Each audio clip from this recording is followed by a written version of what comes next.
Rien que le sous-titre du film pourrait faire peur, le seul documentaire approuvé par la famille Marley.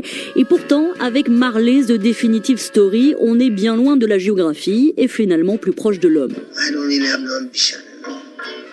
I only have one thing that really likes you. Dread now.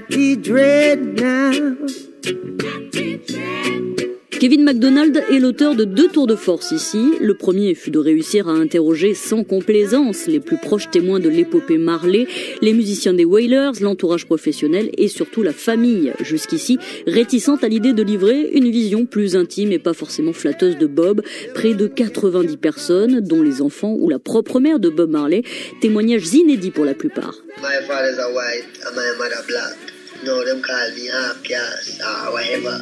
Oh, the battle will be hotter. Deuxième tour de force donné à voir de Bob Marley d'autres facettes de cette légende et accorder ainsi plus d'épaisseur à ce personnage surexposé depuis 3 décennies et dont on croyait déjà tout connaître.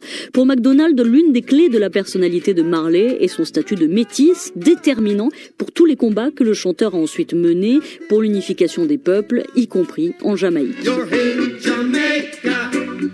Come on and smile.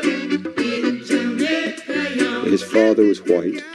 Son père était blanc, assez vieux, près de 60 ans quand Bob est né,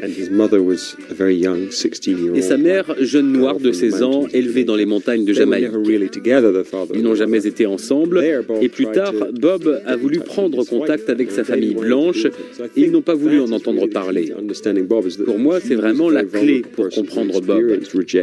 C'est quelqu'un de très vulnérable, qui avait vécu un rejet, qui avait vécu de près le racisme et la pauvreté. Donc tout ce dont il parle dans ses chansons vient de sa propre expérience. Le réalisateur Kevin MacDonald avec Elodie Mayo. Le résultat, même si l'on n'est pas fan de Bob Marley, vaut le détour. Le réalisateur tire un portrait en demi-teinte de celui qui a fait connaître le reggae à l'échelle planétaire, du fervent défenseur pour la paix en passant par l'homme à femme, père de 11 enfants avec 7 mères différentes, jusqu'à l'activiste à la vision politique parfois un peu naïve. Kevin MacDonald y évoque même ses liens avec Pascaline, la fille du dirigeant gabonais Omar Bongo, interrogée dans ce film. Pascaline a eu un rôle important pour Bob, pas seulement parce qu'ils ont eu une liaison, mais surtout parce que c'est elle qui l'a emmené en Afrique la première fois au Gabon. Alors pourquoi Bob a-t-il choisi une dictature pour ses premiers concerts en Afrique?